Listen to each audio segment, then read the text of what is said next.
seem like the time to love and leave 'em and disappear right after the song. So give me the night to show you and hold you. Don't leave me out here dancing alone. Assalamualaikum warahmatullahi wabarakatuh. Apa kabar anak-anak ibu hari ini? Alhamdulillah, luar biasa, Allahu Akbar. Baik, materi kita pada hari ini yaitu makhluk hidup dan lingkungannya. Apa itu makhluk hidup? Apakah anak-anak ibu tahu? Makhluk hidup adalah semua yang bernyawa seperti kita manusia, hewan, dan tumbuhan. Mereka bisa makan, bergerak, bernapas, tumbuh, dan berkembang. Dan apa itu lingkungan? Lingkungan adalah tempat di mana kita tinggal. Lingkungan bisa berupa hutan, sungai, laut, udara, dan bahkan tempat kita tinggal. Dan selanjutnya yaitu hubungan makhluk hidup dan lingkungannya. Hubungan makhluk hidup dan lingkungannya saling bergantung satu sama lain dan saling membutuhkan. Artinya makhluk hidup membutuhkan lingkungan yang cocok untuk bisa hidup dengan baik. Contoh hubungan makhluk hidup dan lingkungannya, yang pertama yaitu ikan. Ikan hidup di mana, anak-anak? Ya, ikan hidup di air.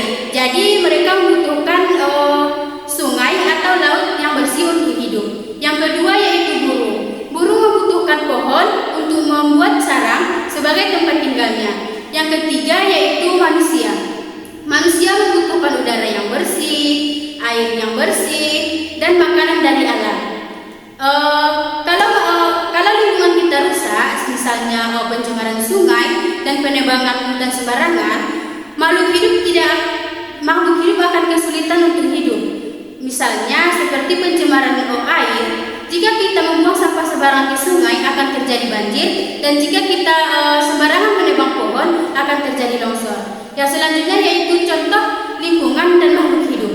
Yang pertama yaitu hutan. Di hutan ada banyak pohon kan?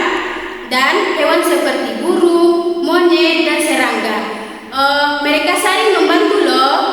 Pohon memberikan udara segar dan hewan menyebarkan biji pohon. Yang kedua yaitu sungai. Apa aja yang hidup di sungai, anak-anak? Ya, yang hidup di sungai adalah ikan, katak, dan tumbuhan. Mereka butuh air yang bersih agar bisa hidup sehat. Yang ketiga yaitu lingkungan rumah. Di rumah kita ada juga makhluk hidup seperti kita manusia, hewan peliharaan. Hewan peliharaan apa yang ada di rumah, anak-anak? Ya, yang pertama itu kucing, ayam, burung, dan tanaman yang ada di pot. Kita juga harus menjaga kebersihan rumah kita loh, supaya kita hidup sehat. Dan kenapa kita harus menjaga lingkungan kita? Karena jika lingkungan kita rusak dan kotor, makhluk hidup tidak akan sehat dan susah mencari makanan. Dan jika lingkungan kita sehat dan bersih, makhluk hidup akan hidup dengan baik. Baik, itu saja materi kita pada hari ini. Ibu akhiri dengan Assalamualaikum warahmatullahi wabarakatuh.